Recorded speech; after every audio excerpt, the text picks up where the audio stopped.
परंतु हमारे देश जो अरब देशों पर निर्भर है वो इस पर शोध करेगी, अनुसंधान करेगी, तो मोटर गाड़ियाँ हाइड्रोजन फ्यूल सेल्स की बैटरी पर चल सकती हैं, 200-300 किलोमीटर विदाउट चार्जिंग चल सकती है।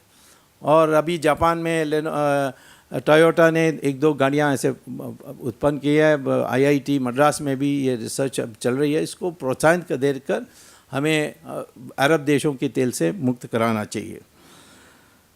अब दूसरा है कि जो इनडायरेक्ट टैक्स है, अप्रत्यक्ष कर, उसमें भी हमने देखा कि आप जिन कमोडिटीज़ से टैक्स मिल रही है उसकी रैंकिंग करोगे तो जो पहला 21 कमोडिटीज़ हैं या वस्तु हैं जिस पर टैक्स लगती है, इनडायरेक्ट टैक्स, उनका कंट्रीब्यूशन टोटल टैक्स रेवेन्यू में 94% है। और जो बाकी हैं हजारों कमोडिटीज़ जिसमें एक्साइज टैक्स लगती है, उसका कंट्रीब्यूशन सिर्फ 6% है। तो इसके माने उस 21 में ही लगाओ, बाकी सब से हटा दो और कहो कि ये सारे कंज्यूमर के लिए पैसा को यानी दाम को कम करना चाहिए, मूल्यों को कम करना चाहिए। ऐसा रिफॉर्म करने से ये तुरंत असर पड़ेगा, एक उत्साह आएगी हमारे देश में। मैं ये भी चाहता हूँ कि एक ऑर्डिनेंस निकालना चाहिए। इन्होंने तो फूड सिक्योरिटी बिल के लिए, खोखला बिल के लिए उन्होंने ऑर्डिनेंस निकाला है, लेकिन मैं कहता हूँ ऑर्डिनेंस एक निकालना चाहिए। मैंने सारे टॉप वकीलों से बात करके और मेरा खुद शोध कार्य के बाद मैं बता रहा हूँ ये 2005 में यूनाइटेड नेशंस ने एक एंटी टेररिस्ट फाइनेंसिंग में एक रेजोल्यूशन पास किया था जो सारे देशों पर लागू होती है।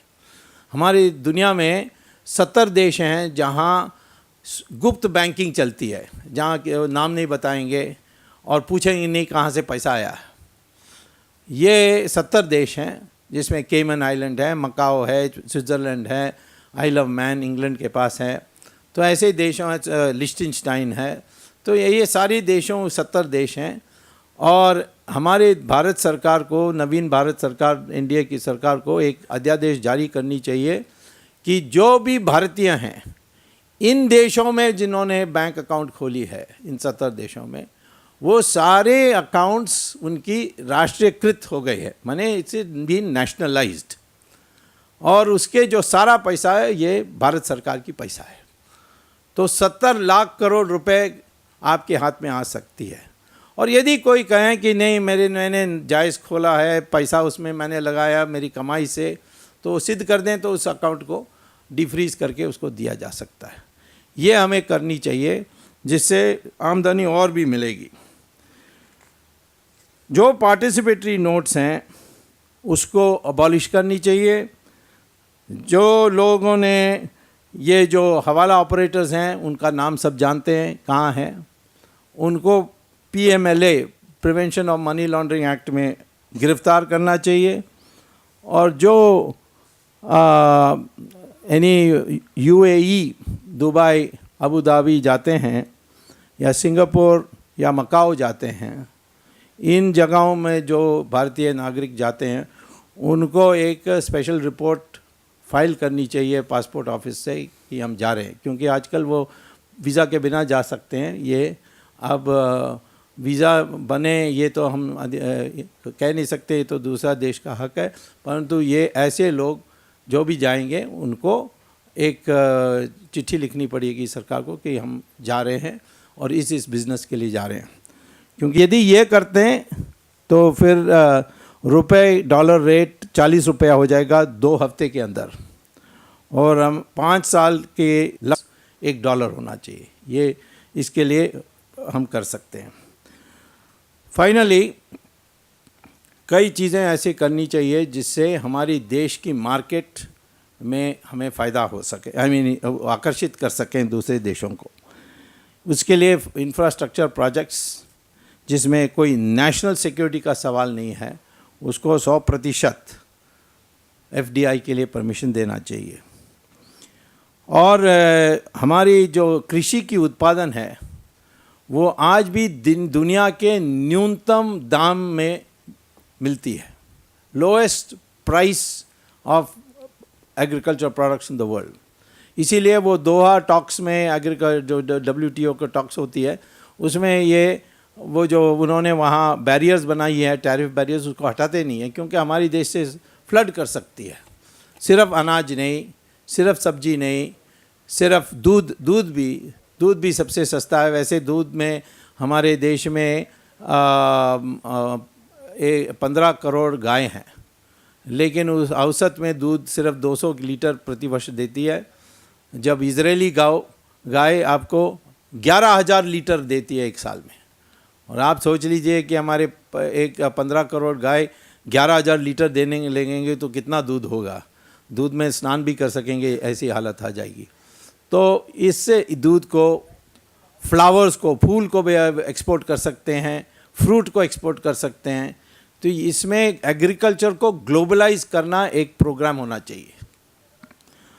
और आखिर में सारे जो नदियां हैं उनकी एक ग्रिड बनानी चाहिए, जिसमें सरप्लस पानी है वो डेफिसिट में आ जाए। जैसे गोदावरी में सरप्लस पानी है, कृष्णा में सरप्लस पानी है, परंतु कावेरी में और वैगई में कोई पानी ही नहीं है। तो एक कैनाल बन के इसको कनेक्ट करेंगे तो एक तो नौकरी पैदा होगी रूरल एरियाज़ में, दूसरा है कि ऐसे एरिया से पास करेंगे जहां उन्होंने बारिश ही नहीं कभी देखा, जैसे रायलसीमा है वो। तीसरा है कि ये सारा झंझट झगड़ा हो रही है जो कावेरी पर और वैगई पर और मुल्ला पेरियार, ऐसे ये सब बंद हो जाएंगे। तो इसीलिए उसमें नौकरी भी पैदा होगी, एग्रीकल्चर प्रोडक्शन भी बढ़ेगी और विवादों भी समाप्त होगी। बट सबसे बढ़िया काम होगा यदि हमारी इंफ्रास्ट्रक्चर अच्छे हो जाए और लोगों को अनावश्यक झंझट और कागज़ का काम करना ना हो, ख़ास तौर पर जो विदेश से आते हैं। तो आज जो चाइना का जो मैं कहूँगा कि रीढ़ की हड्डी है इकोनॉमिक डेवलपमेंट में, वो है कि ताइवान, हांगकांग, सिंगापुर, जापान, इन देशों में सेमी प्रोसेस्ड गुड्स, माने जैसे लेनोवो है, लेनोवो तो शब्द देखोगे तो लिखा मेड इन चाइना, बट वो चाइना में नहीं बनती है। वो सिर्फ वो केसिंग जो है वो चाइना में बनती है। तो उसकी जो सर्किट है, ये है, सब चीज़ें ताइवान से आती है। फिर वो उसको वैल्यू ऐड करते हैं, इसको कहते हैं वैल्यू ऐड करके चाइना का छाप लगा के अमेरिका बेचते हैं। ताइवान सीधा अमेरिका नहीं बेच सकती क्योंकि उनका लेबर बहुत एक्सपेंसिव हो गया है। तो लागत को कम करने के लिए वो शेंजन जैसे जगह चाइना में भेजते हैं और चाइना उसमें उसको वैल्यू ऐड करके विदेश, अमेरिका और यूरोप भेजती है। और जितना यहाँ घाटा होती है उसको इंपोर्ट करने में, उससे 10 गुना ज़्यादा उसको लाभ मिलती है अमेरिका और यूरोप को बेचकर। ये हमारी देश के इससे भी जा सकती है और ज़्यादा वो पसंद भी करेंगे क्योंकि हमारे डेमोक्रेटिक देश हैं। लेकिन वो कहते हैं कि आपके देश में आते हैं तो सिरदर्दी होता है, ये पर्चा भरो, वो पर्चा भरो, इसको पैसा दो, उसको पैसा दो, ये सब बदल जाएं। तो एक प्रकार से आपने देखा है कि नरेंद्र मोदी ने जो गुजरात में किया है, लोग वहाँ क्यों भाग के जा रहे हैं। आज ब्रिटेन का प्राइम मिनिस्टर कहता है कि हम एक नए रूप में नरेंद्र मोदी को देख रहे हैं और इसलिए हमारी उनकी संपर्क ज़्यादा होनी चाहिए। पाकिस्तान ने भी कहा है कि हम पावर खरीदने चाहते हैं गुजरात से, क्योंकि जिस इफ़िशिएंट पावर सिस्टम उन्होंने रखी है उसके फ़ायदा उठाने चाहिए। तो ऐसे ही एक इफ़िशिएंट इंफ्रास्ट्रक्चर बना देंगे तो चाइना का हम रीढ़ की हड्डी तोड़ सकते हैं। और ये सारा इधर देखो बादल भी गरज रहा है हमारी बात को स्वीकार करके।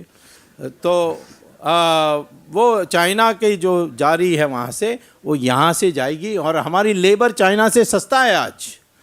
तो इसीलिए ऐसे पॉलिसीज़ लागू करके बदल सकते हैं, परंतु उसके लिए मिनिमम कंडीशन है कि जो यूपीए है उसको जल्दी से छुट्टी करना है। यही मूल बात मुझे कहना है। धन्यवाद।